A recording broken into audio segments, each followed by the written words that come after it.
So my present to myself for finishing my MBA is going to be a new tattoo.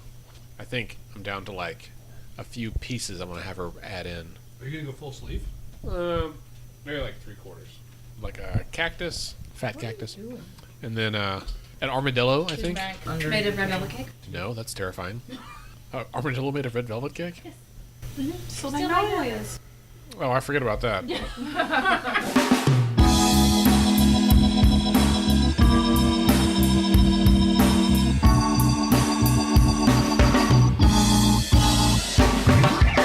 Hi everyone, and welcome to Let's Pod This. My name is Andy Moore. I'm one of your hosts, and as always, I'm joined by Scott Melson. What's up, man? Hello, Scott. How are you? I'm excellent. How are you? I'm just peachy. I just left our debate between the Democratic candidates for labor commissioner. Yeah? That was interesting. I knew nothing about either one of them before, and now I know something. So it's a success. All right, that's the point, right? That's the point. If you missed it, you can watch it on Facebook, and I will at some point export it and put it on our YouTube page as well. Beautiful. Scott, with us in studio. We're not in the upper room tonight. We're not in the upper room because the upper room is not large enough for tonight's. Or properly ventilated. That's also true.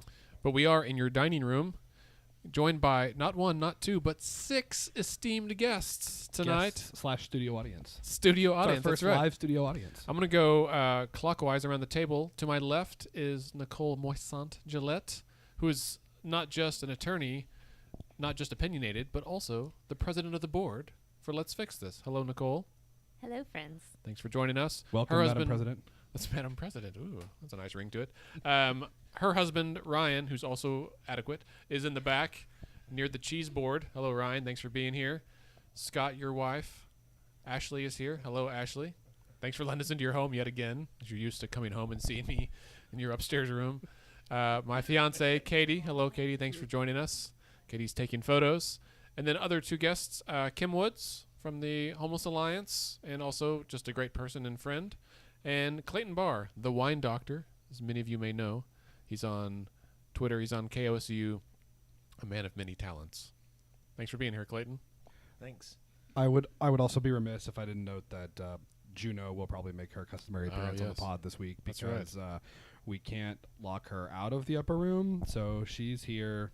She's with it. She's watching. Got a close eye on the cheese, and we'll see if she decides to make her presence known as we go throughout the episode. That's right. So we've got 4 segments on deck tonight. The last one will involve the cheese and some wine pairings. Yes. So we'll get to that in a minute. That's the part everyone's waiting for. That's the exciting part. That's what I'm waiting for. I've not had dinner yet. So our first, before our first section, a pre-first section, 2 quick announcements. A persection? 3, yes. Persection? A frontal? Yes. That's what the music, though. Are we going to get sued? No, I don't think it's a trademark term, and all of our guests no, dude. now. Yes, the answer is yes. You're Oh, going yeah. to We be should sued. ask our counsel. It's not a trademark term. I don't know, man. Josh seems like he likes to trademark things. Well, yeah, but you can't just say trademark. That doesn't make it actually trademarked. Well, I know, but I'm just saying. Actually, I don't know. That's where we're not. We'll defer to the 2 attorneys in the room, not the 2 schmucks over here in the corner. Josh, if you're listening, we know it's not a frontal. Oh man, what if he listened to our podcast? That would be so badass. He needs a life. So up first, 3 quick announcements. First is that on Wednesday, June 20th, is our debate between the Republican candidates for state auditor and inspector general. There are no Democratic candidates for that. There is one Libertarian, I believe, but that's a separate primary. So this is for the primary election.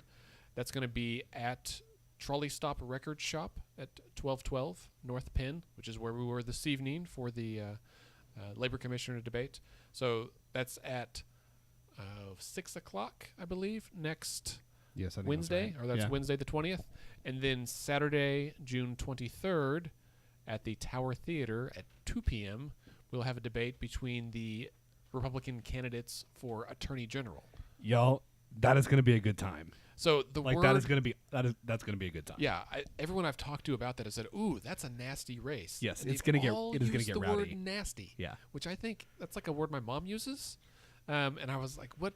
I hardly ever watch like daytime TV or any TV, and so I haven't seen the commercials, but apparently It's been nasty. Yeah, that's going to be a like bring some beer and popcorn situation. They 'cause sell that's- beer. Ooh, they sell popcorn too, I think. Well, so come prepared to buy beer and popcorn Yeah. because you're going to want some. So there's 3 candidates for Attorney General, and this, I mean, all these races are statewide, and they all really matter. But this one, the Attorney General has a huge role in Oklahoma, and people forget about that. So there's incumbent See Mike Hunter. Pruitt Scott, currently of the EPA. All right. Do we have a Pruitt Watch segment today? Dude, you know it. So incumbent Mike Hunter, and then Republican challengers Gittner Drummond, and Bonilla. I forget her first name. Man, I'm sorry. But We'll cut it. we'll just spice it in. Cheryl Bonilla. So anyway, that's those 3 candidates. Did we ever find out if there's a slogan for Get on the Gittner? For Gittner Drummond? I don't know, but today Because is there Gary should be. England's final Friday night in the Big Town. I did not know that. It's true. I also apparently he's blocked a lot of people on Twitter. He retweeted me, but all of my friends were like, he blocked me. Sorry. Jump back, Loretta. All right, so those 2 debates, the 20th and the 23rd, details are on our website and our Facebook page. And then the following week, on Tuesday, the 26th, is Election Day. And for primary elections, Scott and I both took off work all day. Because we're those guys. We're going to drive around town. We're going to talk to folks that are holding signs and medians. We're going to talk to voters if we can. We're going to take someone to vote for their very first time. We are. We have a voter lined up who has never voted before. We're going to pick him up, take him to his precinct, and witness the first-time voter in his natural habitat. Right. Now, we can't video in the ballot box. That is correct. We shall not break any laws while we're doing this. But in the car on the way there, yes. I'm really excited to hear just his experience, what he's thinking about it beforehand, and what he thinks afterwards. I mean, it's not like it may not be life-changing, but what if it is? Right? How cool would that be? Right?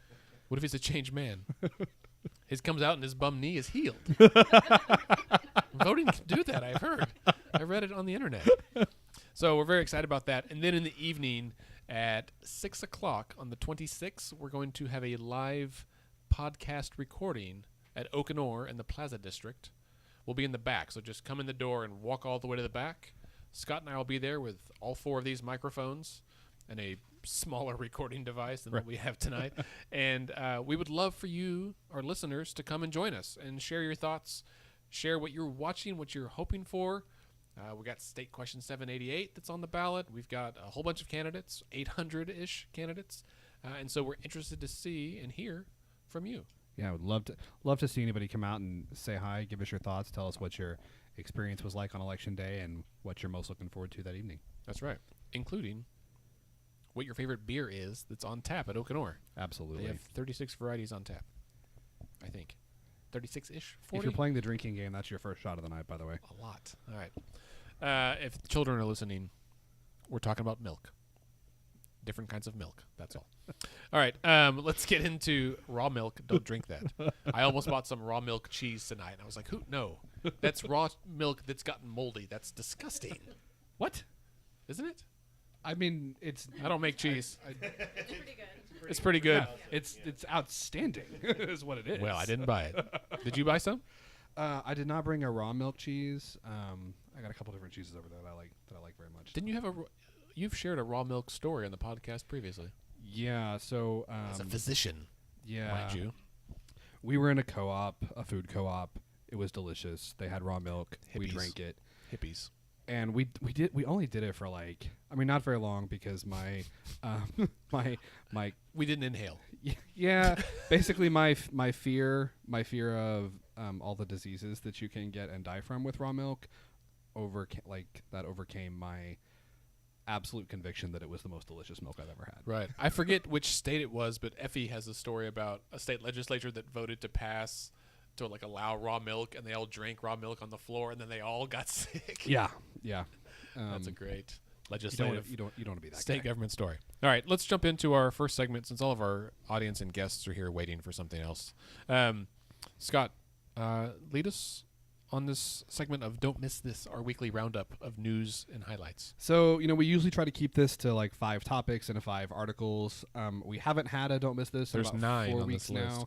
now. I'm getting there. And believe me, this is curated. Like, I try to cut it back as much as possible, but there is a lot that has gone on, and we haven't had a Don't Miss This in several weeks. So I really didn't feel like anything that's on the list was, really should be cut. So we'll dive right in and try not to let it get too cumbersome. First article we've got for everybody this week is from the Tulsa World. This is if there's really only one thing that you're going to read this week, this should be it. Tulsa World has a fantastic article where they take all of the candidates running for governor, Libertarian, Independent, Democrat, and Republican, and ask them the same set of like 8 questions dealing with lots of the issues that are facing the state and just put their answers out there. We'll post both versions of the article on the web, or I should say links to it. The first one is quite lengthy. It gives every single question, and it kind of gives verbatim every candidate's answer to the questions. The second one, which we're going to go through here briefly, is kind of more of a like Cliff Notes, the highlights, the kind of best nuggets of this, if you will. I love a good nugget. A good nugget. I mean, can't beat a good nugget. Questions Except are for a strip. It's like a really big nugget. well, okay. Well, that's like a whole nother conversation. A whole podcast of like strips versus nuggets. That's today's wine and cheese. Next week, chicken nuggets. All right. So the questions are dealing with things like State Question 788, the medical marijuana bill that'll be on the ballot in June, school shootings, constitutional carry, Senate Bill 1140, which was the religious freedom adoption bill that passed in the waning days of session that made me almost have a stroke on the pod, the revenue package, House Bill 1010XX that funded teacher pay raises, business incentives, tax incentives that are designed to lure businesses to Oklahoma, and of course, abortion. So these are all of the issues that they have posed to the candidates. We're not going to read all of them to you, although I think, Andy, it might be worth our time to just have a whole episode kind of diving through this article, talking about the gubernatorial candidates, because I don't know that anywhere else, that any other outlet has put together this comprehensive of a look at all the candidates side by side. That So- very well could be. I know that the Tulsa World has this. The Journal Record has a pretty good kind of candidate. It's more of a launch pad where you can go to Yeah. their pages and stuff. Right. And Oklahoma Watch, which I think is next. There were a couple nuggets again that I thought were worth mentioning. Dan Fisher, who's a former state house member who is running for governor, talks about the revenue package that's House Bill 1010XX that's designed to fund teacher pay raises, and says that raising more taxes for education is like, and I quote, throwing more drugs at an addict. No, I would not have signed that. That's offensive in a couple of ways. Yes. I will say that I've not seen many Dan Fisher signs, but the ones I have seen are very large. That is He has very true. He has a few really big signs. Yes, that is very true. So, there's that. Next one, Gary Jones, current Oklahoma State Auditor, candidate for governor, on the revenue package that funds teacher pay raises. Would he have signed it? He says, quote, "Not only would I have signed with it, I'm the one who came up with the plan." So to his So- credit, Auditor Jones he's put out a couple of plans. I don't know what to make of him as a Republican. I think we're going to know a lot more. I don't think he's going to get the nomination because everything is really down to Lamb, Stitt, and Yeah. Cornett right now, but Jones could be a sleeper. Yes, indeed. Gary Richardson is a personal injury lawyer in Tulsa. This is, not to belabor the issue, but on abortion, and I think that, there's been a lot made of this quote in the news, but I personally don't think it can be said enough. He says, and I quote, "We must do something about abortion. I believe as long as there are legal mechanism whereby we can work at changing Roe v. Wade, that we do it. That if it comes to a place there is no legal way," I don't know, is that a clause, an independent clause? That if it comes to a place there is no legal way? Ask the attorneys here. That sounds like I don't really know how you would diagram that. heretofore. But he says that if it comes to a place there is no legal way, then we take up arms and do what we have to do. So I think that that's a candidate for the governor of Oklahoma calling for an armed rebellion against the government. Grab your pitchforks. But that's, there's that. Half the room takes a swig of their wine. Yeah. And those were really the only those were to me kind of the highlights. I can't stress this enough. I do think that the whole article in its long form is absolutely worth a look to get to know more about the candidates we've got running for governor. So, Scott, I will say that I will inform our listeners that you have created this formidable agenda for us, as well as multiple copies, printouts of these articles for us. It's a packet. It's a packet. This would require a medium-sized clip, not the small one, but the medium to large-size clip, which I'm a big fan of. I call them bulldog clips, but the black with the chrome. Hey, man. We don't half-ass it here on Let's Pod This. This is true. We whole ass it every time. So, do you have this document saved where we can just copy do. and paste it to a blog post? I do. You're a wise man, Scott Melson. All right, That's what I next? do. So next, Oklahoma Watch has a great piece this week talking about this is an explanation of the legal effort to try and block the petition that would undo House Bill 1010XX. So we'll unpack that. House Bill 1010XX, this is the bill that passed in special session that funded teacher pay raises, right? This is the revenue-raising mechanism, taxes on cigarettes, little cigars, gas, diesel, all the taxes, increased gross production tax on oil and gas. Former U.S. Senator Tom Coburn has a group, Oklahoma Taxpayers Unite.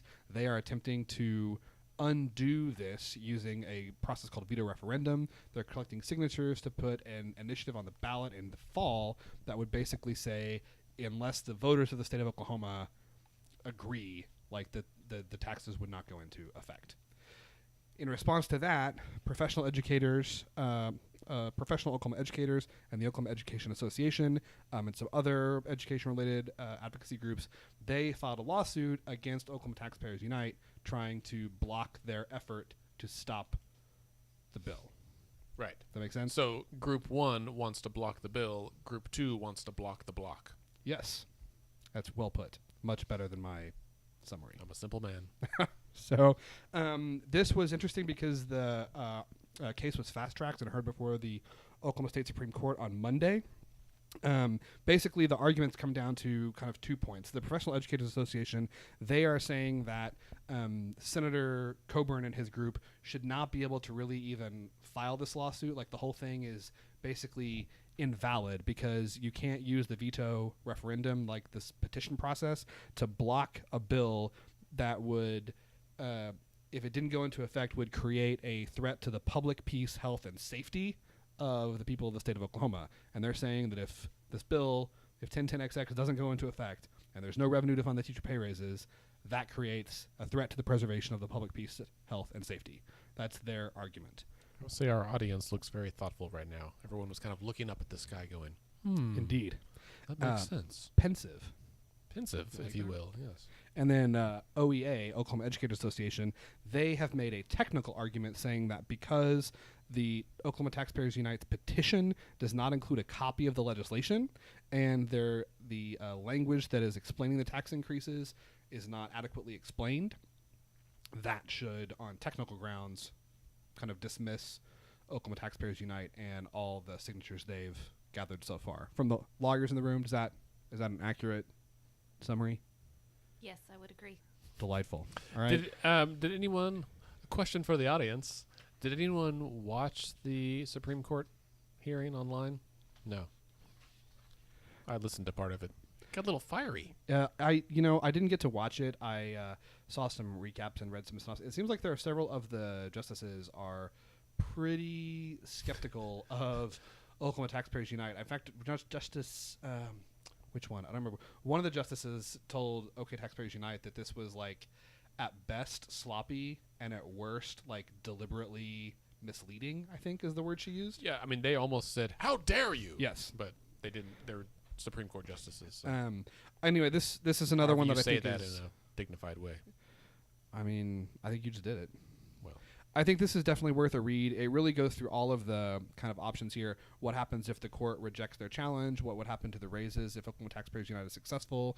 It kind of walks through the whole process of this whole kind of legal imbroglio that has engulfed House Bill 1010XX. So if you are concerned about the potential for education funding in Oklahoma next year, you should read this. Next up, we've got a great piece from our friends at the Enid News and Eagle, citing a study that Medicaid work requirements would actually result in an increased cost to taxpayers and harm to families that depend on Medicaid. I feel like we've talked about that here on the pod before. we have. I feel like we've said similar things, and now there's data, apparently, so that's good. full disclosure, there was data before, but there's new data. Basically, the legislature has passed a bill this session that instructs the Oklahoma Healthcare Authority to ask the federal government for permission to institute a work requirement for qualifying for Medicaid. Several states have made that request to the federal government. As of yet, no state has been granted that waiver. Oklahoma is trying to become the first. This is a great article just looking at why it seems kind of counterintuitive, but why that would really be harmful to families that depend on this service. The facts are that most families who are actually on Medicaid, most of them already do work. The ones who can work do, and the ones that don't work or don't work as much as this waiver would ask them to, they have really good reasons for it. It's either that they're too ill to work, it's because working that much would mean they can't afford childcare for their kids, it's because there's not a job available that would let them work that much. It's because the jobs they qualify for or that they can get don't pay them enough. So there's really several, I think, pretty good reasons why trying to get this waiver is not a great idea. And this study that the Enid paper talks about would seem to concur. Mm-hmm. Can I make a small request as we move forward? Yeah. I deeply appreciate the copious number of articles you've compiled here. Stop it. But in the interest of time, let's do numbers. Don't throw it away. I'll throw your face away. Let's do numbers 4, 5, and 9, because the other ones are somewhat federal and while important. They are, but I feel like we're just teasing our listeners with these. I mean, we've teed up Nichole for like 6 and 7. You're just gonna. Oh, okay. I didn't know she was going to speak. In this case, I defer to the council. Yeah, and then number 8, you don't even know what's in number 8. Yeah, you don't even know. I feel like that's distinctly federal. Next up from the New York Times, the Supreme Court issued a ruling this week that basically allowed the state of Ohio to adjust how they can take people off of their voter rolls. They've got a process where if people have not voted in 2 years, they're allowed to take them off of the voter rolls. Some people would argue that is in violation of the National Voting Rights Act. The reason it's on here is because, as it turns out, this is the first time that's been ruled to be constitutional. Guess what other state in the union uses a similar process to take people off the voter rolls? Rhode Island. Now, it's a great guess. There it is. I guess from the audience. Well done, Katie. Yeah, so I felt like that was particularly pertinent since we are all about advocacy and getting people to vote, and now people in Oklahoma can just get kicked off the rolls if they don't vote for 2 years. I thought they already could be removed from the rolls. Yeah, that's the law, but it's been challenged in the Supreme Court, and this is the first time the Supreme Court has said that, yes, you can do that, because the Voting Rights Act says that you can't use lack of voting behavior to discharge somebody from the voter registration rolls. So and now you can. Well, I'm not a big fan of this in particular. I will say one obvious way to combat this is to vote. Indeed. If you vote, you can't be kicked off. That's very true. Well, for this. But who knows what else? If you registered to vote and it was a huge pain in the ass and you don't want to do it again, just vote and you won't have to do it again unless you move. A body in motion stays in motion. Nice. Bringing Isaac Newton into the podcast. That's a first. Physics and politics. First. All right, up next. And we're about time. We allotted 20 minutes for this section. We've got 6.5 minutes left. You have a timer going. Courthouse. No, I'm not immune to our ideas about time. From Courthouse News Service, Justice Patrick Wyrick, who is currently a justice on the Supreme Court for the state of Oklahoma, has been nominated to be a federal district judge, right? Judge for the Western District of the state of Oklahoma. His confirmation advanced through the Senate Judiciary Committee this week. Justice Wyrick, if he is not confirmed by the Senate to that post, is also up for retention to retain his post on the Oklahoma Supreme Court this election cycle. Is that, quick question, we may get to this later, but are state Supreme Court justices, is it an appointment for life? Or yes? You didn't read the outline. I have not. I just got here and hooked up. I was helping film the debate. Thank you very much. They So are yes, appointed it for is. life. So what's the? So they're appointed for life, but they're subject to retention every 6 years on a staggered cycle. So this term, 5 of them are up for retention. So what does and that then mean? in 2022, so you can vote to retain them or you can vote not to retain them, but they don't have an opponent. So we love to say here on the pod, Oh, it's and like we a are- vote of no confidence. right. So we say on the here on the pod routinely that you can't just vote somebody out; you have to vote for someone else, and that is true, except in the case of the Oklahoma Appellate Judiciary, which includes the Supreme Court, the Court of Criminal Appeals, and the Court of Civil Appeals. Did you do all this research today? Fucking A. Well done. I'll bleep that later. So we have 2 attorneys here, and we're just gonna say Justice Wyrick. I don't know a lot about him, being that I'm a non-lawyer, and we're gonna talk more about this later. How, as non-lawyers, should we approach voting for members of the bench? I just know that Justice Wyrick, he's I think 35, maybe 36. He's about my age. He went to OU, baseball player, clerked for a while, was in private practice, and then was Solicitor General of the state of Oklahoma at a pretty young age, and argued several cases at a very high level in the federal court system, including the United States Supreme Court. So it would seem like he's, I guess, qualified for this. I don't know if that's the right word. What are your thoughts on Justice Wyrick and his nomination? His legal career has been so enchanted. He clerked, he went to a high-profile law firm for 3 years, and then he got appointed Solicitor General, which put him in charge of the appellate cases in the state of Oklahoma, representing the state of Oklahoma in some really high-profile cases. So he actually argued for the state of Oklahoma in regards to Sharia law. He argued on behalf of the state of Oklahoma for Plan B, and he was actually the attorney who argued before the Supreme Court of the United States in the Glossop trial, which was the big death penalty case. And so that was the one where Oklahoma was talking about the types of drugs that they used and whether or not they were constitutional. And then after his few years as Solicitor General, he has been appointed to the Supreme Court for about a year now. When he got appointed to the Supreme Court, there was a lot of discussion as to his actual residency. He was a registered voter in Atoka, which I believe is where his family is from. It's also where the speaker's from. Yes. But he was actually living in Moore, and he was voting in Moore. And so there was a question as to whether or not he was a proper candidate for the seat that he was filling in the Supreme Court. And then the case against him got kicked out because the people who brought it didn't have standing. So even his position in the Supreme Court was highly contested.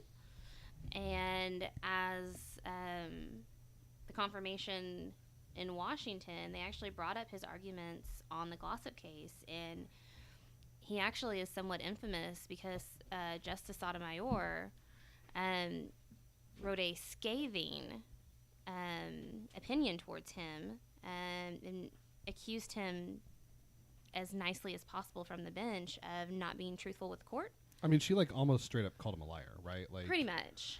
And I have the quote here, but basically she said that she wouldn't believe anything that came out of his mouth unless she saw it with her own eyes. You can't see words like that. That's not how it works. I don't believe it unless I can You know what? see it. I'm gonna let you take that up with Justice Sotomayor. No, I bet she could argue that you in fact can see words. I'm no language scholar either. But at the end of the day, he's done some really strong arguments for the state of Oklahoma, and he's been significantly successful with the arguments that he's made. He did have some real loser arguments, and he argued them well. Right. He also, it was interesting to me. So there was a case recently. I think this was last year. Yeah. It was the case where the cigarette fee was ruled to be a tax and not a fee, and so was declared unconstitutional, which kind of threw the state into, I forget what special session we went into because of that. I think it was the second one.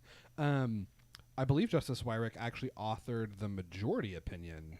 He did. There, which I think surprised a lot of people. Not only that he authored the opinion, but that he authored the majority opinion considering the court ruled the way that it did. Is that right? Yeah, so it was definitely a surprise. He hadn't been on the bench for very long when he got that majority opinion. And considering the ruling and considering his political background, yes, it was surprising. But I think as we'll kind of talk about later, one of the benchmarks of how we really evaluate judges as practitioners is, are you willing to follow the law, regardless of what side of the argument you would fall on naturally? Are you willing to follow the law? And there's strong arguments that he's following the law where he thinks it's appropriate. Interesting. Really interesting. Well, that's a great piece, kind of a profile of him and talking about his nomination for the federal bench from Courthouse News, and we'll make sure that's up on the blog. Only 2 left. How about them apples? All right, let's do it. All right. Next up from the good folks at 538, and the reason why that I've got this piece in here, the title of the piece is basically that how is President Trump's popularity holding up in states across the country? The headline is essentially that the president is not, generally speaking, he is not as popular now as he was when he first took office. His popularity has seen a drop. He remains largely in good stead among Republicans. Republicans, for the most part, still view the president with about a 90% approval rating, but it is significantly lower among Democrats and independents. What struck me about this is that 538 talks about the president's approval rating going down in all 50 states. So he's gone down everywhere.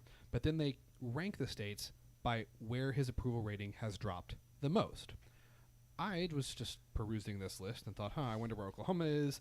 I assume we're going to be near the bottom because the president was always popular here. He's still pretty popular here. So kind of by point of reference, like he's only dropped 6 points in Louisiana, 6 points in Alabama, 7 points in South Dakota. West Virginia, he's only down -10. So these are states where you would expect the president to still be pretty popular. In Oklahoma, President Trump's approval rating is down by 22 points. Whoa. 22. We are near the top. New Mexico -31. Illinois is tied with them. New York, D.C., Utah, Vermont, Delaware, Washington, then Oklahoma. President Trump's approval rating has decreased more in Oklahoma than it has in Massachusetts. Well, but he had farther to fall, too. He did have farther to fall. That is 100% true. But it's interesting to me that when you compare us to states like West Virginia, states like Alabama, states like Mississippi, South Dakota, where he had, similar approval ratings, how much farther he's fallen in Oklahoma compared to some of these other states. I just thought that was an interesting point to make. I think it's important to remember that this doesn't actually mean anything other than that's what his approval rating is. So there's no way to think about how this translates into voting behavior, what that means for elections in Oklahoma in the fall. It doesn't mean that Oklahoma is suddenly going to become like the progressive state in the country. But I think it is interesting to kind of have in the back of your mind as one data point when we're talking about election results, both on Tuesday and in November. I totally agree. So that's why that's on there. Also, I can't fault you for bringing a 538 politics post. Appreciate that. I'm a big All fan. right. And now, the moment everyone's been waiting for, my favorite segment every week. It's time for Pruitt Watch. We have special music for this now. I We will do. insert it I love later. it. New York Magazine. New York Magazine, I just, I can't say it better than them. Today, it's become routine now. Wake up, drink some coffee, and read about the latest ethical scandal involving EP Administrator Scott Pruitt. That was the whole quote from New That's York the whole Magazine. quote. That's what you do. You get up in the morning, you check the news, and you see what ethical mess is Administrator Pruitt found himself in today. Man, he is more productive at doing weird stuff than anybody I know. Used mattresses, lotion.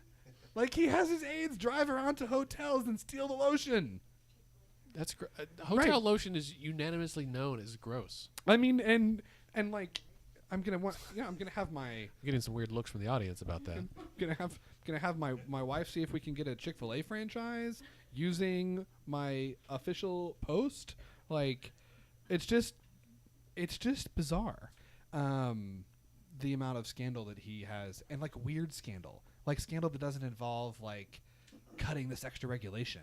Right? It's like scandal Like of non-work related stuff. Yes. He's like really busy, like trying to do other things. Right. And, I'm going to throw out there again. I've said this before, but for anyone who's listening for the first time or who, didn't hear it when I said it, I don't hate Scott Pruitt like as a person. I don't do this because You don't know him as a person. that's true, right? I don't do this because I'm just like, you know what? Seems like a gross oversight. Let's pick on that guy, right? But it is very frustrating and offensive to me that someone whose whole shtick is like ethical ethics and accountability and government, responsible government, like not overspending, good stewardship of taxpayer dollars, is just grossly abusing his office. Like, his whole thing is supposed to be like, get the corruption out, and he's like the most corrupt person.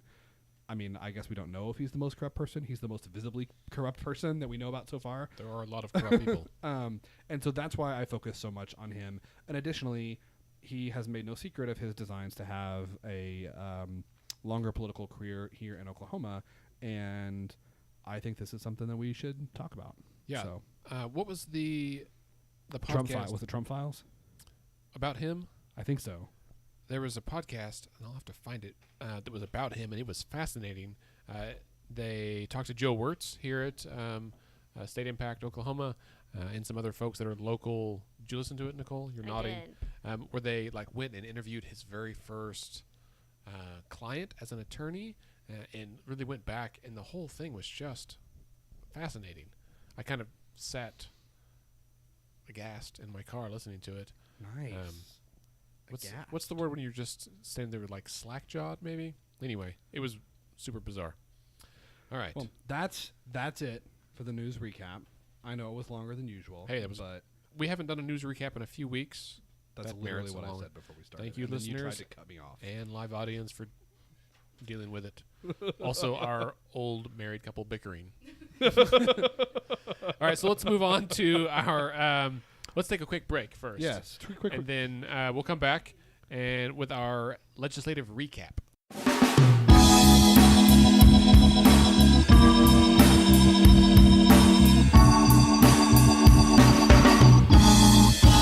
So let's do the legislative recap next, because even though they are out of session, things are still happening. I was up there today at the Capitol for a bill signing, and there was a whole bunch of people up there. 100%. Just because they're not there does not mean they ain't doing stuff. So, what now? You give me a look. What's the look? No. Just because they're not present doesn't mean that they're not doing things. Doesn't mean that Was that they're a- inactive. I think you were being judged for your Just grammar. because they're not at the Capitol, that doesn't mean they're not doing things. Yes. Okay. What did I say? Well, this whole present thing, and it was very strange to me. Oh, well, that's fine. That's fair. Not a lawyer. All right. So we are going to talk briefly about interim studies. Last week was the deadline for interim studies to be filed, so we thought that'd be Oh, man, I totally missed that. a good topic. First up, what is an interim study? It's a Anyone? study in the interim. It is a study in the interim. Can you be more specific? No. So, interim studies are basically these are in-depth looks at like legislative and policy issues that can be requested by any member of the House or the Senate. So, oftentimes, if there is a particular issue of concern that they tried to address legislatively and failed, maybe they wrote a bill, they couldn't get the bill heard, the bill was heard but it didn't garner the necessary support to pass. An interim study is one way that a legislator can use to try and, one, get more data to make a better case, and two, kind of help their colleagues understand more why the issue is pertinent. Interim studies have to be requested, and they have to be requested by a member, and there's a deadline. That deadline was last Friday. And then the Speaker of the House and the Senate pro tem decide. The Speaker decides what House studies are approved. The Senate pro tem doesn't approve or disapprove interim studies, but he or she does assign them to committees. Right. And the committees are what actually conducts the study. Usually the studies take place from September to November, and they are often done at the state capitol. Right, it's often like in the chambers, right? Right, You can yeah. just go and watch. Right, exactly.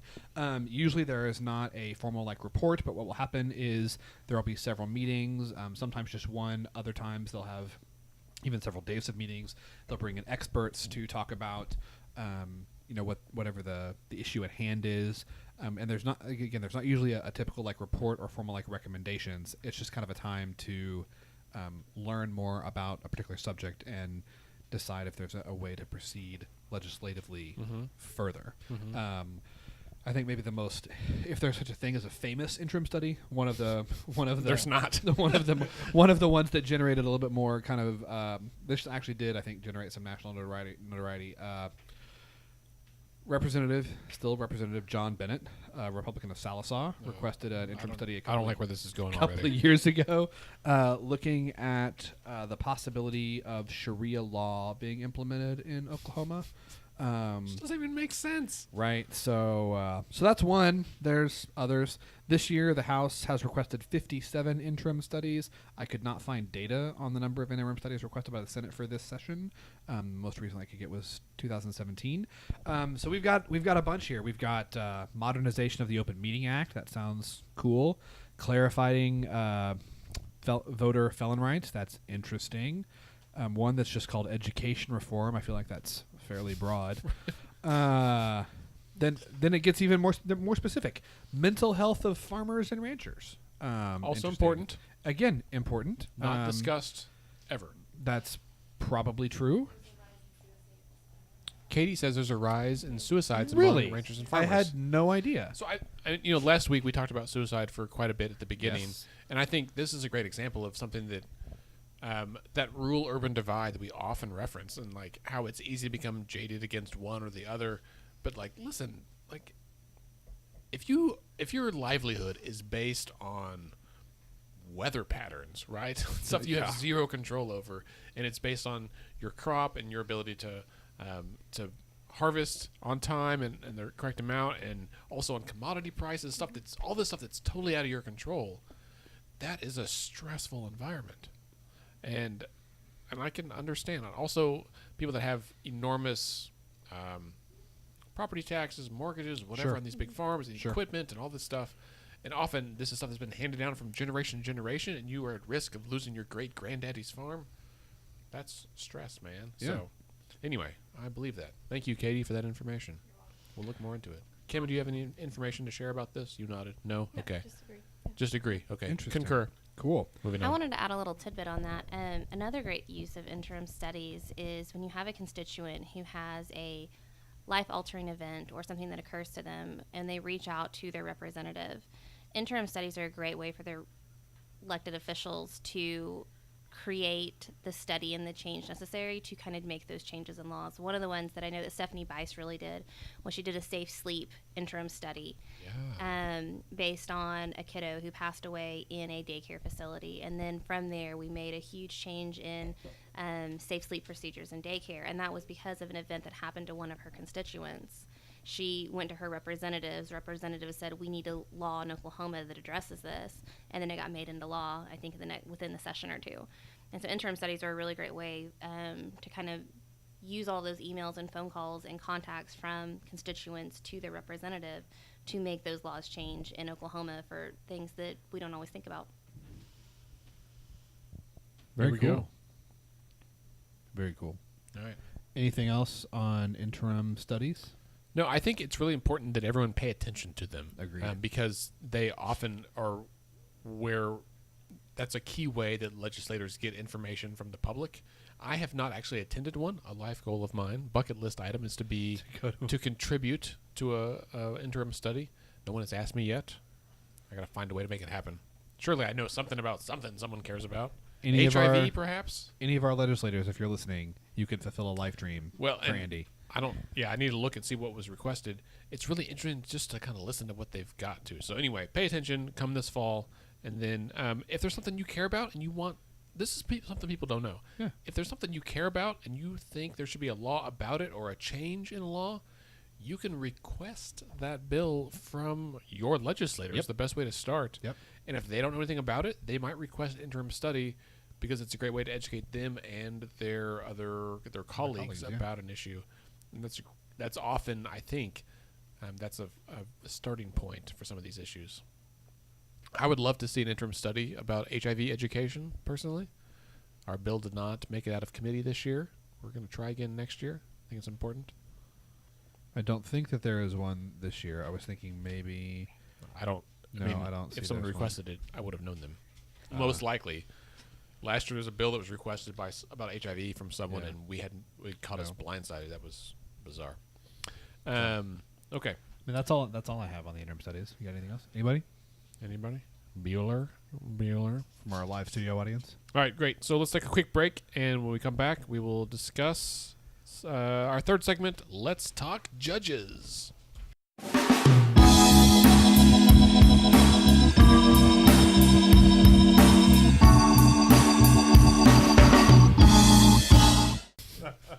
All right, so we're back, and let's talk judges for a little bit. Scott, I see that you have prepared, as I said earlier, a fantastic outline. I feel like I'm studying for the bar exam here.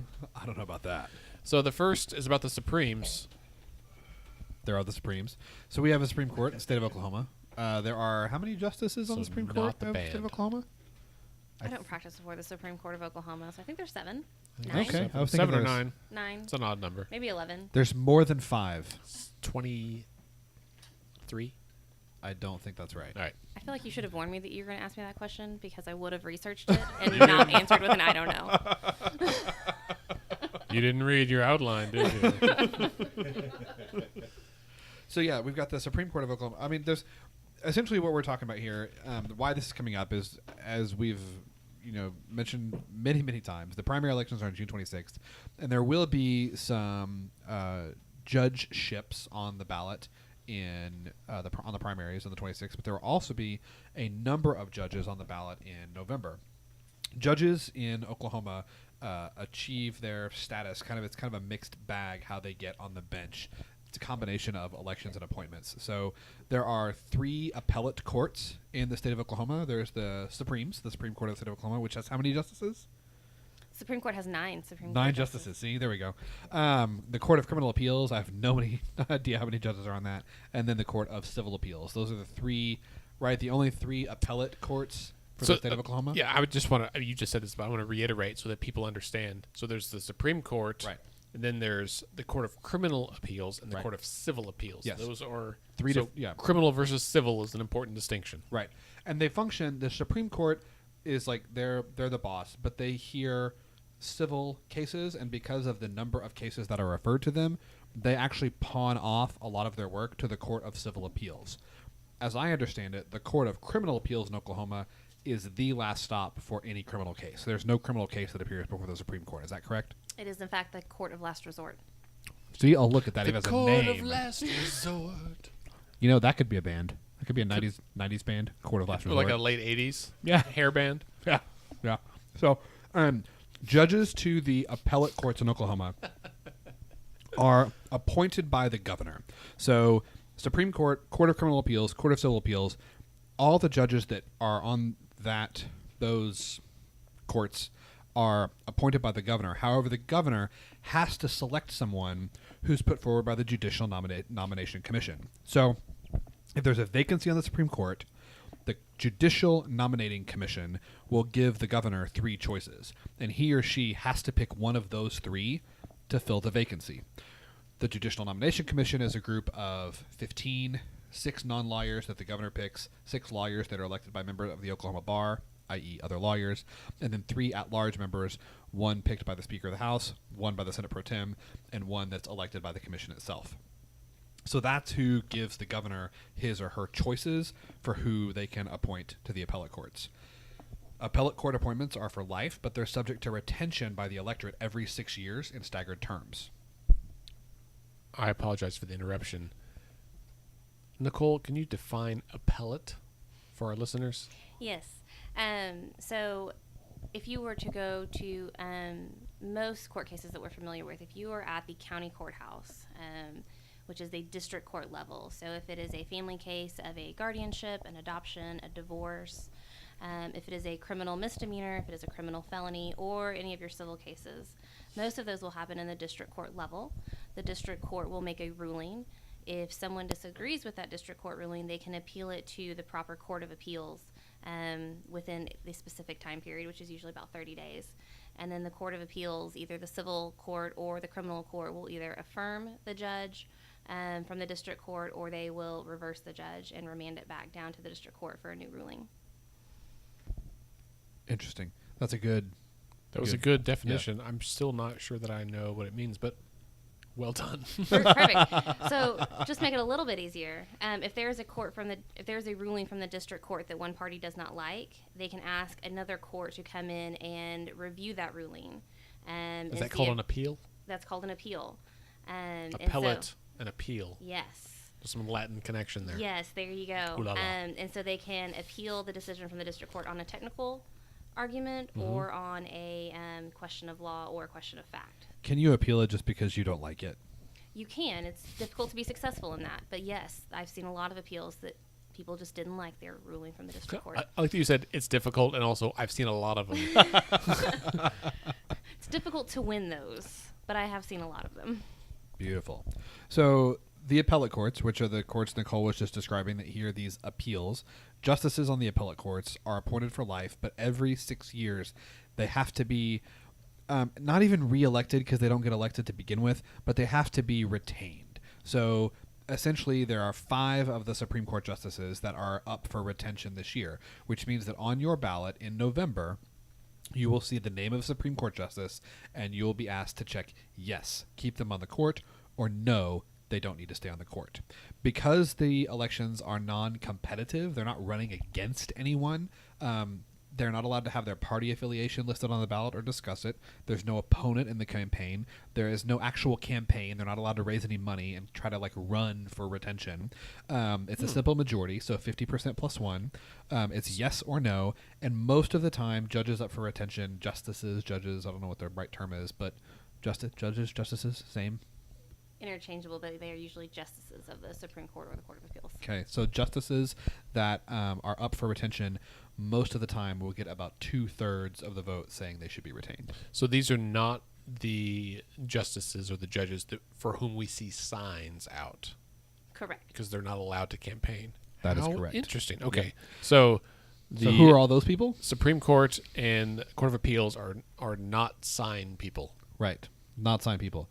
Next up, the sign people. So you would definitely not recognize their names. Yes, basically, right. That's what we're saying, right? Next up, we have district judges and associate district judges. This is a little bit in the weeds, but you guys are smart. We can get through it together. There are 26 judicial districts in Oklahoma, right?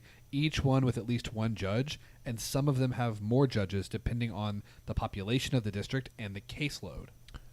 Question. Yes. Who decides these districts? I have no idea. Do the attorneys know? No, actually. Fair enough. But so the districts are really strange, though. For example, the district that Oklahoma County is in, Oklahoma County being a very large district, we actually have a sister county that's in our district. So Canadian County and Oklahoma County are in the same judicial district. I don't know why, but that's fact. But I mean, those are 2 of the most populous counties in the state, even. So, do other districts have more than one county? Yes. Yes. There's 26 districts. There are 26 districts. 77 counties. Oh, but there's more though, because even though there's 26 districts and each have at least one judge, they may have more judges depending on how populous the district is and depending on the caseload. Plus, there's an associate district judge from each county. So there are 73 district judges for the 26 districts plus 77 associate district judges, one from each county. So each county has an associate district judge, but not every county has a district judge. This is not of its own. Yeah. My brain is starting to hurt. Oh, we're just getting started. So they hear civil cases. They hear criminal cases. Civil. Do you want to give us a quick civil criminal? I mean, I feel like that's criminals like maybe you stole something. Civil is like you're criminals breaking the law. Divorced. Civil's everything that's not criminal. Okay. So civil can be your family law cases where it's divorce. Civil can be contract disputes. Civil can be personal injury cases. They can be pretty much anything and everything other than criminal charges. Breaking the law. Interesting. So, district judges and associate district judges are elected to serve 4-year terms. They can campaign, so you see the signs. But you'll notice, or hopefully, if they're doing it the way they're supposed to, they are prohibited from discussing their party affiliation. So it won't say vote Justice so-and-so Republican for this district. It just says vote so-and-so. this judge for this district. Signs, but no party. Right. So they do campaign and raise money. Elections can happen in midterm years only, not presidential years. And now this makes sense, but it sounds worse than it is, okay? If there are more than 2 candidates running for a district or associate district judgeship, okay, then everyone running will be listed on the ballot during the primary. If one of them, during the primary election, wins a majority, they win the election outright. Nobody's on the ballot for that district during the general election. Okay. If there are only 2 people, though, right, then no one's on the ballot on the primary, and the 2 people run against each other in the general election. In the primary, if none of the 3 or more get a majority, the top 2 vote getters are on the ballot in the general. So it's kind of like, if there's a primary, it's kind of like a jungle primary situation. Right. But if there's only 2, there's no primary, and it's just a general. And since it's nonpartisan, that kind of makes sense. Right. You just get 2 of the general. Okay. Right. I mean, I'm not normally a fan of violence, but I'm almost ready just to give everyone a sword and let them fight it out. In which case, you would be subject to the jurisdiction of the civil criminal courts, right? Oh, murder, I suppose. Yes. So that's a kind of brief-ish outline of how judges are put on the bench in Oklahoma. I think that the more valuable discussion, and this is one of the reasons that we wanted Nichole, you to join us tonight, was and Ryan. And he's Ryan. important too. He's important. He's the strong silent type. We wanted to talk with you guys about how people can and should go about evaluating who to vote for in these judgeships. I think that I'm fairly attuned to like what happens politically in Oklahoma. I follow it pretty closely. I have no idea how I should go about deciding who I vote for when it comes to judges. So what are your kind of thoughts and suggestions? And any of the rest of you guys, jump in when it comes to jump in if you have thoughts. For sure. So when I was researching this, and I asked my friends who are not lawyers, how do you pick judges? What makes you check a name on a box?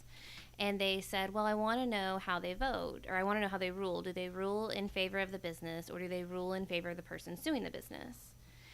And as someone who practices in front of a lot of these judges, that's not necessarily the question that I would want to ask. I think the question that I would want to ask is, how do they apply the law, and do they apply the law? Being a judge, it's not so much about the specific cases that are in front of them, but are they applying the laws of the state of Oklahoma to the cases at hand and to the facts at hand? When I asked the lawyers, and I said, what do you tell your friends when you start getting text messages 2 nights before the election? What do you tell your friends? And what they said is, ask a lawyer, because most lawyers have very strong opinions as to judges they want retained or judges that they want to see out of office. And so ask the judges that practice in those courtrooms. But if you don't know, there is power in leaving it blank. Instead of picking the popular name or picking a name that you like or picking a male versus a female, there is power in just leaving that question blank. And you're allowed to leave those questions blank. You don't have to cast a vote. And so... Can you give maybe a hypothetical kind of example of like why is it maybe bad or counterproductive, or why is it not a good idea to just pick someone? For sure. Why is it a good idea? Why is it maybe a better idea not to vote in that judicial election if you don't feel like you can make an informed decision about the candidates? For sure. So the requirements to be a judge they're kind of all over the map. And before we get to district judge and associate judges, we also have special judges. Our special judges are not actually required to be a judge, or not required to be an attorney in the state of Oklahoma. We have an archaic law from the early 1900s that says that you can be appointed to be a special judge and you don't have to be an attorney. You're telling me I could be a judge? You could be a judge. You could be special. We use the word special. This is a game changer. Would be Turn my microphone back on. Holy moly. This would be amazing. Wait, are you still referred to as Your Honor? Yes. I'm in. The and robes? you get the robe. And the robe? Yes. Hell yeah. Is it a lifetime appointment? It is not a lifetime appointment. How long is it? Until someone says that they no longer want you in that job. 15 minutes. I'll take it. Yeah, dude. Do you get to leave judge on your resume? I believe so. That would be so awesome. Special. Special Judge Melson. You are special. My mother named me so that my name would sound good as a Supreme Court justice. I didn't go to law school, but got the name for it. Justice Andrew Moore. All right. Are you like the third or anything? Andrew Edward. That it's good, but Edward makes it. Well, it's very English. I mean, for a justice. Makes for a good signature. Like I can see it. Like I put an E in there usually. yeah, just for funsies. Just for funsies. That's exactly why I put it Nice. in there. Every time I sign my name at Lowe's, I'm very excited. Ooh, so fun. So you said before we even get to associate judge, we have got special judges, So special judges, and they don't but- have to be lawyers. Correct. Okay. Now, I believe all of them are, but there's a really old law that says they don't have to be. As for our district judges, and That's a for candidate for an interim study. somebody should do an interim study on that law and whether we should have non-lawyers being judges. Continue. almost lost the point of the question at this point. So for associate judges and district judges, what they are charged with in their job as associate judge or district judge is they are the judges who are usually presiding over felony criminal trials. They are the judges who are presiding over cases that have high amounts in controversy. And they are the judges who are really applying Oklahoma state law to the facts at hand. And so if you have a judge who, for some reason, doesn't apply the facts universally, or looks at one case very differently, or is somehow partial as to anything, they may not be a great judge, because they may be a great judge for one person, but they're not a great judge for everyone altogether. And the concern is, in order to be a judge, you pay your $750, you say, I'm a member in good standing of the bar, and all of a sudden you're a candidate for judge. There's no vetting process for associate judges or for district judges. So we don't look at trial records. We don't look at, if you've been up on appeal. We don't even necessarily look at ethics. It's just, did you pay your money, and are you a member of the bar? And then do you win the election? That's it. And so there's a lot of power that can be, there's a lot of power in being a district judge. We see them every single day, but they are deciding people's lives. At the end of the day, they are making decisions that affect people's freedom, that affect their money, or affect their families. And those are three things that are of utmost importance. And so if we kind of do it on a popularity contest as opposed to a do they apply the laws of the state of Oklahoma, there can be some really disastrous results. And that's really interesting to me, because it even when you talk about, like, do they apply the law, correct me if I'm wrong, but it seems like you could have three judges look at the same case and all say that they applied the law and have three different outcomes depending on how they choose to apply the law, like what kind of legal theory or doctrine, or whether they look at the same precedent. So it's really, that's for me, that's very intimidating, right? Like, I'm not a lawyer. I don't know, like, case law. I don't read judicial opinions, but sometimes I do, because they're fun. They're not as fun now without Justice Scalia. I thought he was a madman, but May he rest in peace. golly, his opinions were hilarious sometimes. But for those of has us some really that good ones every she once in a while. does, that's true. That's true. RBG. Dude, there's a card from her, not from her, a card featuring her. A what? card featuring her on our fridge right now. That new movie that's out, the documentary, is really phenomenal. Really interesting. John Lovett said a couple weeks ago that the third most powerful person in the world is Ruth Bader Ginsburg's trainer. Right? I mean, listen. It's like it's the I president, felt then a little RBG, lazy. and then RBG's trainer. Right. Yeah. I She felt a has little to lazy. Stay on the bench forever. She does. She's She brilliant. Vitamins and protein shakes she's forever. brilliant. She could be the first human to live to be 150. But Not but Chris it's Traeger. But not knowing about different legal theories, not knowing case law, not knowing precedent, it's hard for me to know, I guess, just without asking friends of mine who are lawyers, is Judge X or Judge Y going to be someone who consistently applies the law in a reasonable way?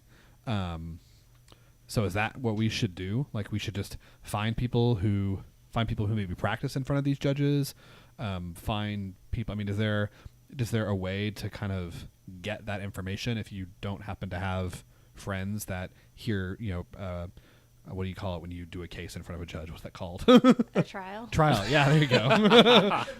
who don't try cases in front of these judges? Is there a way to get that kind of information?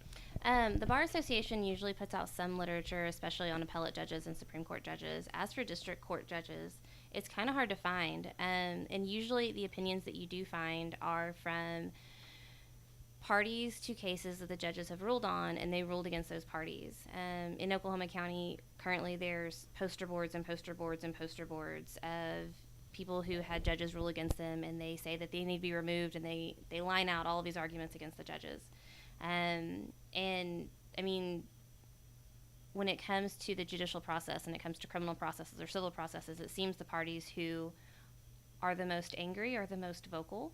And so you don't always get the people who are pleased with the judges who are being incredibly vocal about them. So honestly, yes, ask someone who sees them on a regular basis and see someone who practices in front of them, or see someone who does practice in front of them on a regular basis. And if you don't feel that you have the information, again, it's a vote that you don't necessarily have to cast. You can leave that one blank and vote on all the other ones that you're informed on.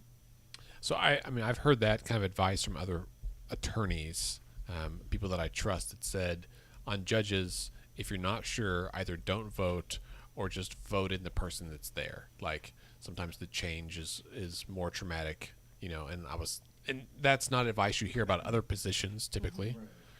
For appellate judges, I know so many people who their philosophy is vote them all out no matter what. Like right. Vote not to retain. They don't know anything about them, but they don't want to retain any right. of them. And I think that's the sentiment of just like vote these bums out. Right. Mm-hmm. And even in the legislature, there's a lot of good people up there that we're losing this year because they don't want to return, or that they're term limited or whatever.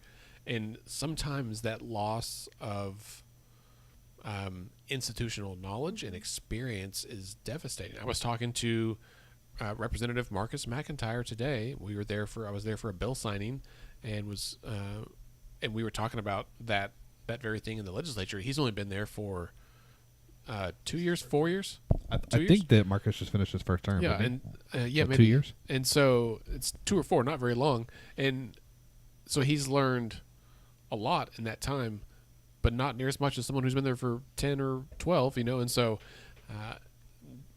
recognizing that like some of the alliances he's built in the last couple of years are gone, and now he's got to start over with a bunch of strangers who don't know him from Adam. And I think that's the same thing between like attorneys and judges and other judges and just that whole system. Yeah, I mean, I'm not even necessarily so much focused on, necessarily keeping incumbents. We have a lot of really great incumbents. But really it's, like I said, there's no requirements to kind of get into that. And it's such a high profile situation, where you could be voting out someone who's actually an attorney and voting in someone like me or Scott. God or willing. special judge. Whoopsie. We don't vote on special judges, but yeah. Someone who doesn't know that it's called trying a case. Right, yeah. That would be. What's it called when you do law in front of a judge? Look at my fun jacket. It's a robe, sir. Oh, yeah. Well, honestly, you go back to Patrick Wyrick, and he got appointed to the Supreme Court. His trial experience was pretty minimal, honestly. And all of a sudden, he's like the head guru in the state of Oklahoma. And if you count the number of trials that he's done, they're pretty minimal. Yeah. And it's just, that's a crazy way to put someone, at the highest level when you're asking them to deal with people's freedom, family, or money. Right. And it's interesting, too, because you mentioned, Kim, that you have a lot of friends that say they want to just get rid of all of them and don't retain anybody. I usually, for retention, I take the opposite tack. I'm like, and if they got there, I think my thing is if they got to one of the appellate judgeships, they should be hopefully at least reasonably qualified, not a special judge like me or Andy. Right, because there's other judicial positions that you have to apply for. I have a friend that's an attorney that recently applied for some sort of judgeship. But who nominates those judges? Well, that's a great point, right? Like that's yes, 100%. And my thought though is typically like, even if I may not agree with the philosophy, like their judicial philosophy, or the kind of thought process of the person who nominated them, if they haven't done my thought is if they haven't done anything egregious, then they probably should stay. I think I don't know. I think one of the most valuable checks that we have on government at any level in this country is what is hopefully a fiercely independent judiciary. I'm not really a fan of electing judges at all, or even to like retain them. I think the retention maybe is a little bit better than having like a popular vote election for judges. But I feel like the judges, even judges that like, write opinions that are about as far away from what I think, somebody like a Scalia or a Gorsuch, I do think that they should be. I don't know. I don't love subjecting them to the. I don't love subjecting them to the electoral process. Well, and it's weird, honestly. Like we have district judges who have to campaign, and it's weird to have a district judge who is campaigning, because that's not how I want them spending their evenings. But that's the position that we've put them in. Is if they want to keep their job, they have to campaign, and they have to get donations, and they have to put out signs, and they have to get people on their campaigns to put out those signs. And that's just, it's a weird thing for district judges, I think, to be in that position to where they have to campaign on the side in addition to trying to be a independent judiciary. Do you think it's more difficult for judges or for the labor commissioner when they're knocking doors? Like when you knock the door and you're like, "Hi, I'm running for district judge," and everyone's like, "What does that do?" Okay. I would say labor commissioner, because I think most people at least know what a judge is. Well, they have an idea of what a judge is, however misguided it may be. I don't think they have any idea what the labor commissioner does. Hopefully true. they do after listening to last week's pod. Right, and watching our debates. Yeah, I've learned a lot. You mentioned what do you think about all this? I mean, because you asked me like thinking about who, like taking into consideration who nominated them. What's kind of your thought about retaining judges electorally? Well, Or if Mary Fallon nominated somebody, I may not necessarily want that person to stick around and keep voting. I wouldn't if I had that option with Gorsuch, then I would certainly want to get them out of there. Sure. Because he's not doing a really good job. Sure. Sure. Fair enough. I mean, I can't disagree with your logic. not one bit. What else? I think that's good on the judges. This has been super informative. Nichole, thank you so much. Very much. Thank you guys all for coming. We're not done yet, by the way. This That's is right. just the end of our. This is the end of our official conversation. One This is quick when break. Nichole gets to drink the rest of her wine. That's right. You're off the mic. One quick break, and then we're going to come back, and we're going to visit with Clayton Bahr, the wine doctor, about what kind of wine pairs well with election results, what kind of wine is good for libertarians. Indeed. Indeed. Stay with us, guys. We'll be right back.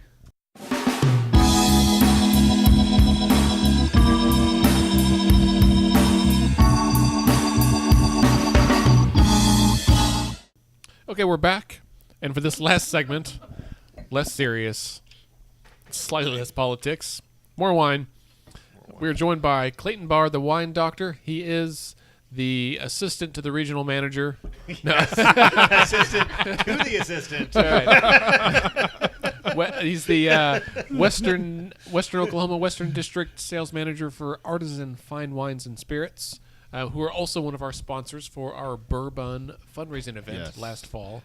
Thank you for that, Clayton. Yeah. And the fantastic whiskeys that you brought. That was really those great. Were awesome. I still have some that I've been bogarting to drink. It's been really great. Nichole gave me the stink eye. I still have it. I'm saving it for when you guys come over. Anymore. They're delicious. It was just dry. It's the one of them. Anyway, Clayton, thanks so much for joining us. Yeah. And so we wanted to close out this episode by discussing some wine pairings. So you have a show on. I did. You did. That's right. It ended on KOSU. Good. Well, I don't feel bad about stealing their thunder then. No. I actually was at the Spy just the other night recording a different podcast. But the show was called Tasting Notes. Mm-hmm. And in that show, you would match up wine. You would pair wine with different songs, right? Different musical genres, if you will. Yes. And so tonight, we wanted to do the same thing, but instead of music, politics. Which is very exciting, despite the laughs we get from the audience. So, Clayton, we're coming up on a primary election. We're going to have an election watch party. Educate us. What kind of wine pairs well with a watch party? With the watch party, I think the suggestion earlier of wines with high alcohol are probably the best. Any kind? Yeah. Like California, maybe New World, California, or right. Portugal or Spain. Right. going to be very high in alcohol, so stick with those guys. That's fine. Yeah, Australia. Really anywhere. Yeah. That's right. No, not anywhere, because European wines are not typically very high. Well, in they're alcohol, except for mostly socialist over there. That's probably why. Terrible, horrible people. What do you find that that certain political orientations, political party affiliations, lean towards a certain type of wine? Libertarians, are they all rosé fans? Oh, Can't goodness believe that, no. Anything. Goodness no. So, yeah, I would think libertarians would be more like Willamette Valley, where everybody's fiercely independent up there and doing their own thing and making their own rules. Fair enough. Interesting. Yeah, Portland. That makes sense. Yeah, right. So, what about a Oklahoma Republican? Oklahoma Republican. I think Neoconservative. just drinks iced tea. No. That's right. Exactly right. They don't drink alcohol. Kidding. Well, they don't talk Kidding about it jokes. anyway. They don't talk about it. That's right. I've seen them. Right. I went to a conservative university. Definitely found beer hidden in the vent in my dorm room and cigars. Sinners. So they never give a fuck. So I would say in Oklahoma, liberal, but in general, while there are people across the spectrum, There are. many of ours are more of a blue dog Democrat, right? So Mm-hmm. what's a good wine for a blue dog Democrat? I think Blue Dog Democrats are more practical and drink kind of whatever they get in front of them. So Boone's Farm. Yeah, whatever works for the moment. You Low know, alcohol, they're right. not. They just kind of like whatever they can get their hands Yeah. on. So, I mean, you've been in the alcohol industry in Oklahoma for a while, and we've had some big changes in the last couple of years. How have you just seen that playing out with the political landscape? That's a big question. Yeah, more wine. No, it's going to be interesting. So it's playing out right now as we're Right. talking. So those little secret sessions and stuff that are happening, not secret sessions, but interim things and people working up there. There's still many unanswered questions in those bills that were passed by vote. And so there's a lot of fodder for attorneys, I'll put it that way.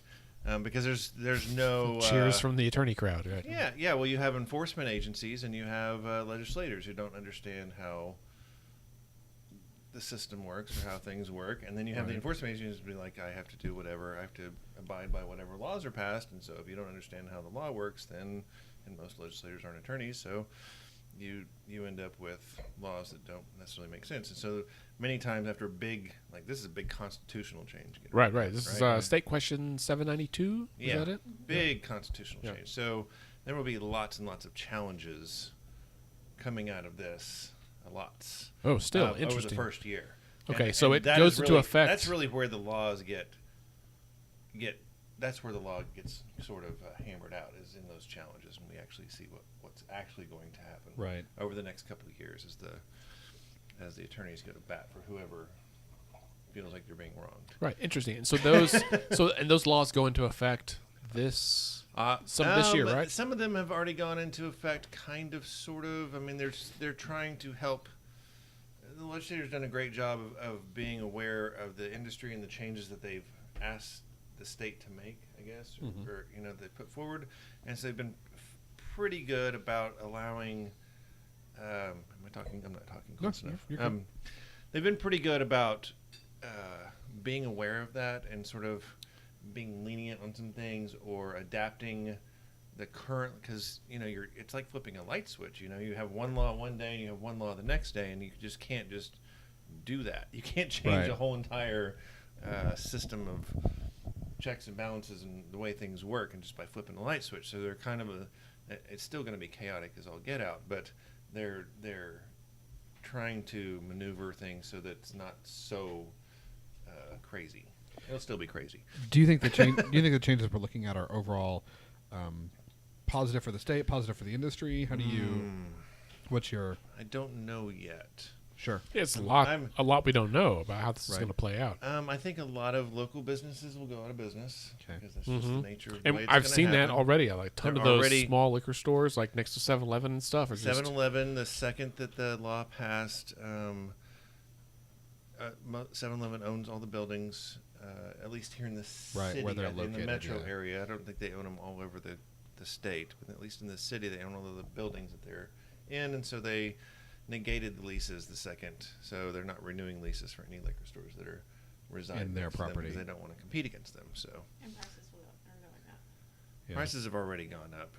Whether or not they, So that's a long story. I don't know really. Unless Sure. you really want to know the answer to that of why that is, I can explain it, but I don't necessarily want to. That's fair. There are market reasons fair. for that, but it's Sure. it's just a hot mess. Right. The whole thing's just a hot mess. Sometimes being a capitalist But change- society has its downsides. Yeah.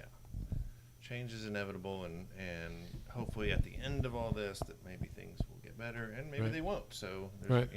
Depends on how much how much we continue to, as a state, how much we continue to give in to outside interests. Right. Right. I mean, We- the a lot of this was outside interest driven. Sure. So Sure. Well, I mean, the everything has a good side and a bad side, right? So the good thing is we'll be able to buy wine in grocery stores. and the bad thing cold is beer, and there'll be single strength beer. right. And those are Right. good things. And those are good Right. things. The Right. the So for downside the is most part. some people control the market, and there's it's the double-edged sword of everyone likes low prices and everyone hates Walmart. Right. But Right.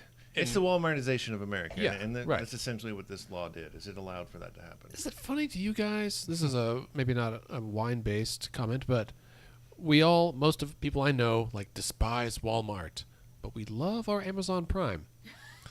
And it's just Walmart that's delivered to your door. So okay, so Ashley is giving me the stink eye right now because we have this conversation a lot. But my question to you is, why do you despise Walmart? Like, what is it about that you don't like?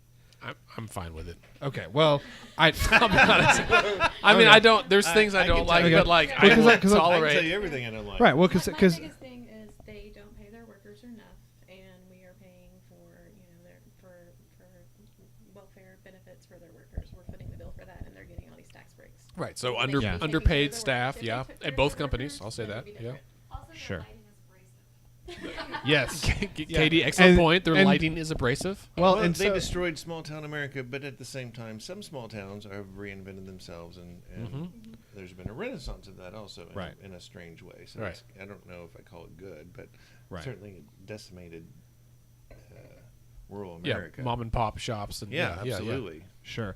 I mean, the way that kind of that I approach it, I don't like Walmart, and for all of the reasons that you mentioned, Kim, they're 100%, and the abrasive lighting.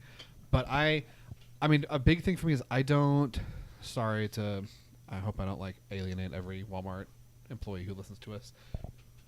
I don't like shopping at Walmart. I don't like going in and physically doing it. You know what I mean? I don't like Right. I don't being- like shopping anymore either. Right. I don't That's like why I like being- Amazon. I don't like being in the store and doing it. And there are things that we need, paper towels and there's stuff that you need to function in your life. And I can buy it at Walmart, I can buy it at CVS, I can buy it at Walgreens, or I can buy it on Amazon, pay less, and they'll deliver it to my house. And so I don't know which of those is the more ethical choice. And because I don't know which one is the more ethical choice, and I don't really know how to figure out which one is the more ethical choice, I make the one that is most convenient and palatable to The me. ethical choice is to Target, right? Thank you. The ethical choice also is to. You hate Target? I don't like the shopping experience. All right, that's I a don't like different going story. in Target. I think the ethical choice is to grow your own cotton and make your own napkins. I mean, that was Clearly. Or buy from your local cotton Right. grower. Yeah. I have a friend in I Colorado. was like, is that a thing? Is there one that I don't know it's about? not. I have a I mean, friend. it is a thing, but I don't know how local they are. I don't know Old if they're selling T-shirts, people. undershirts, right? I have a friend that was making her own reusable toilet paper. That's a bridge too far for me. But to each the own, right? Yeah. Well, I now mean, I we've guess got- it's. I mean, I guess it's basically. No, it's not. Yeah. Whoa. I was gonna say it's the same as cloth diapers, but it's not. Clayton, what kind of wine Yeah, goes best all right. with reusable toilet paper? Yeah, I don't know about that So- one. I don't know if I What was can that long story you were going to tell? Yeah, So- we'll go back to that long story. Let's get that to a Clayton, long, complicated.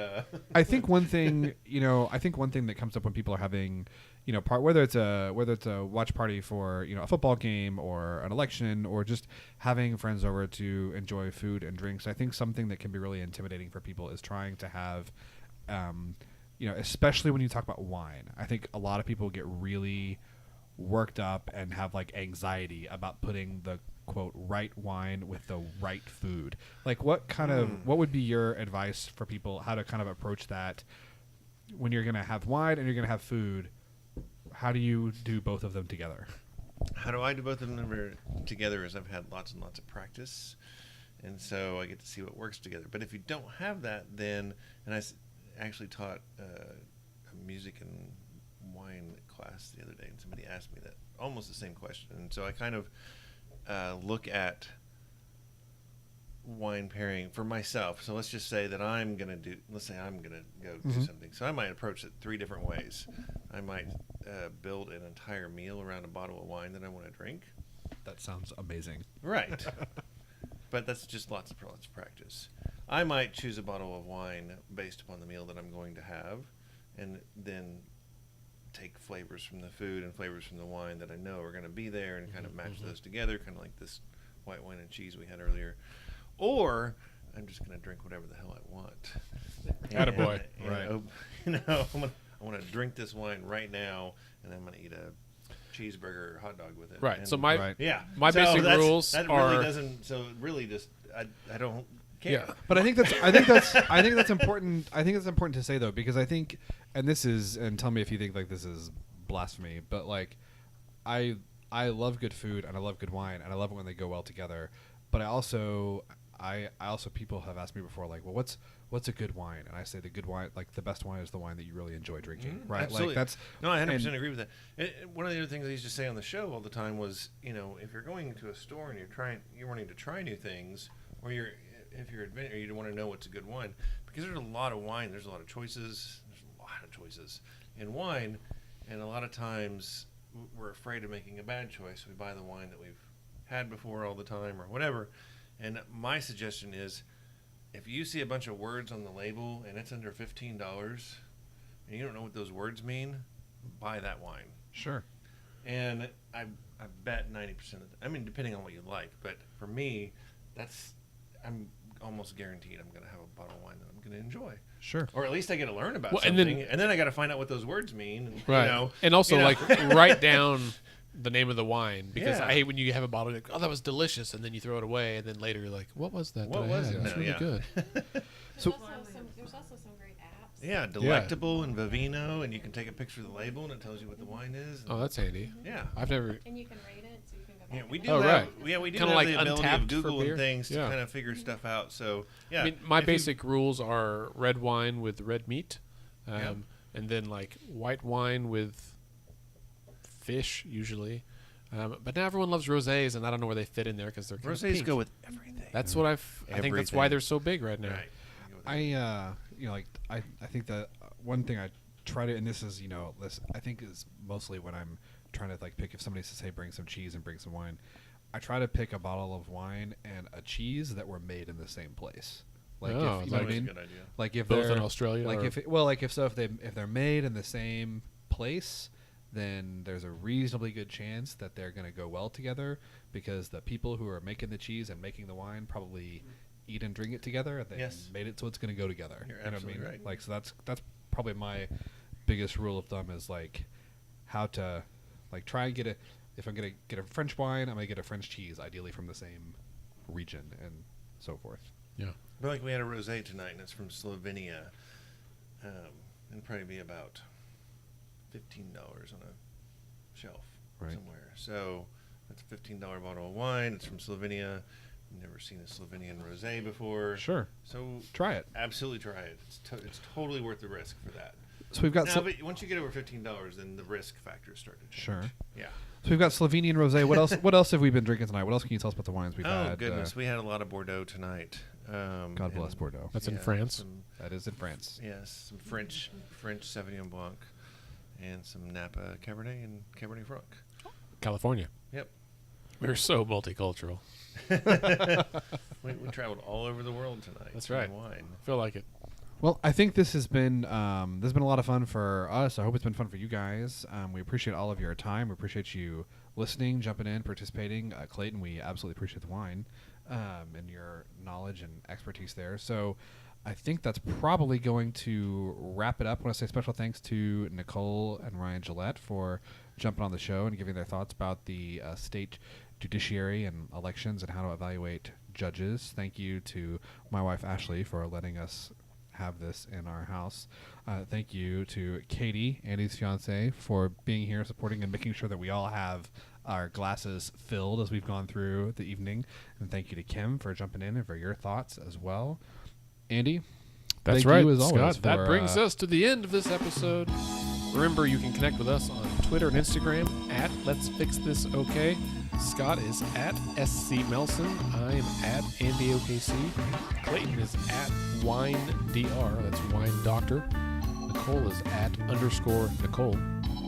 That's how I first knew you for a long time. Was just Lawyer I knew Nichole. both of you, That's actually. right. Yeah, we've all been Twitter friends for a very long time. time. Have you guys ever met before, Clayton? Yeah. Okay. Our Facebook page is facebook.com/Let's Fix This OK. Be sure to check out upcoming events, including our 2 debates next week. And you can also find that information and more on our website, letsfixthisok.org. Our podcast is edited and produced by Scott and me, and Let's Pod This is a member of the Mostly Harmless Media Network. Our theme music is graciously provided by the Sugar Free All-Stars. Let's Fix This is a nonpartisan, non-profit organization, and our goal is to equip and educate all Oklahomans to engage with their government in meaningful ways. We encourage you to get involved in any way that you can. Don't forget to vote on June 26th. Scott, what have you to say? what kind of wine would Scott? James Fine. Yeah, donated. Donated. Free. Donated. I like free wine. Prison yard hooch. used wine. Somebody, other people's.